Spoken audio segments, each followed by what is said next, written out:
السلام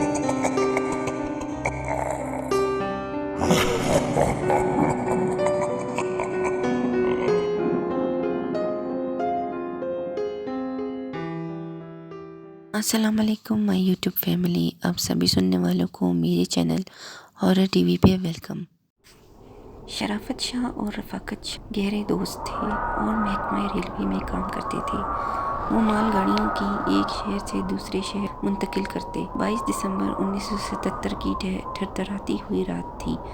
انہیں جب معمول کے مطابق ایک مال گاڑی لاہور سے کراچی منتقل کرنی تھی، وہ دونوں کوٹری سے ایک تیز رفتار انجن میں کراچی کی طرف روانہ ہوئے۔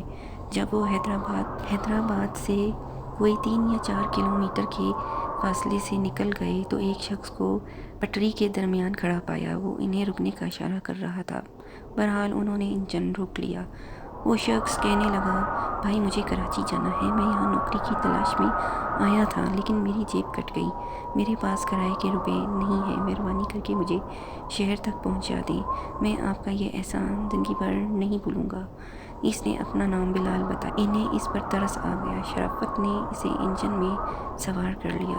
کافی دیر تک اس سے باتیں کرتے رہے۔ انجن پوری رفتار سے اس ویران راستے سے تاریکی میں دوڑ رہا تھا۔ کھانا کھا کر ہی آئے تھے، رات کا 1 بج رہا تھا۔ انہوں نے آدھا راستہ طے کر لیا تھا، پھر اچانک انجن پٹری سے اتر گیا۔ وہ یہ دیکھ کر حیران رہ گئے کہ انجن کو اور انہیں کوئی نقصان نہ ہوا تھا، بلکہ انجن پٹری تیزی سے زمین پر دوڑنے لگا اور ان کی سانس رک گئی۔ انہوں نے انجن کو روکنے کی بہت کوشش کی لیکن انجن رکنا اس کی رفتار میں بھی کوئی کمی نہ ہوئی۔ یہ میدانی علاقہ تھا۔ رات کے 2 بج رہے۔ خوب اندھیرا تھا۔ انجن ایسے دوڑ رہا تھا جیسے پٹری پر دوڑ رہا ہو۔ پھر اچانک انہیں نئی مصیبت نے آن گھیرا۔ انجن کی لائٹیں اچانک بند ہو گئی تھیں۔ ہر طرف اندھیرا تھا۔ انہوں نے خوف سے آنکھیں بند کر لیں۔ انجن 3 گھنٹے تک متواتر دوڑتا رہا، پھر انہیں آگ کی مانند روشنی نظر آئی۔ اس روشنی کے قریب جا کر انجن رک گیا۔ وہ انجن سے نیچے اترے۔ یہ دیکھ کر ہوش گم ہو گئے کہ جو روشنی نظر وہ ایک بہت بڑے اور خوفناک مردہ نما انسان کی آنکھوں سے نکل رہی تھی۔ دور دور تک روشنی پھیلی ہوئی تھی۔ یہ مسلسل پرانا قبرستان جن میں چند عیسائی وغیرہ بھی دفن تھے۔ اس سے پہلے کہ وہ کچھ کرتے یا کوئی قدم اٹھاتے، ایک عجیب و غریب سا شور فضا میں بلند ہوا اور چاروں طرف سے مردوں اور ڈھانچے نمودار ہوئے۔ پھر ان کے کہکوں اور شور نے انہیں خوفزدہ کر دیا۔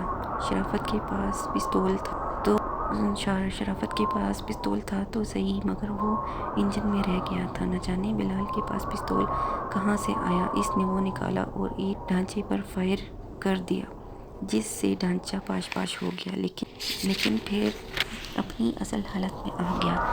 یہ دیکھ کر انہوں نے بھاگنا چاہا لیکن جیسے ہی ان کے پیر زمین سے چپک کر رہ گئے ہوں۔ پھر ایک حیرت انگیز واقعہ ہوا۔ وہ مردوں کے ڈھانچے آگے بڑھنے لگے لیکن ان مردوں نے شرافت اور رفاقت کو کچھ نہ کہا، بلکہ ڈھانچوں نے آگے بڑھ کر مسافر بلال کی آنکھیں نوچ لیں۔ پھر ایک ڈھانچے نے بلال کی گردن کو دونوں ہاتھوں سے پکڑ کر ایک جھٹکے سے مروڑ کر تن سے جدا کر دیا، جس سے بلال کی دردناک چیخ نکل گئی۔ ان پر بہت خوف اور ڈر طاری تھا لیکن ڈھانچے نے انہیں کچھ نہ کہا اور کرخت آواز سنائی دی جو اس خوفناک انسان سے آ رہی تھی، اگر اپنی زندگی چاہتے ہو جو ہم کہیں وہی کرو۔ یہاں سے میلوں دور ایک عیسائیوں کا ایک قبرستان ہے، اسے تباہ کرنا ہے، تمہارے انجن کے ذریعے تباہ کرنا ہے۔ پھر انہیں انجن میں سوار ہونے کا حکم دیا گیا۔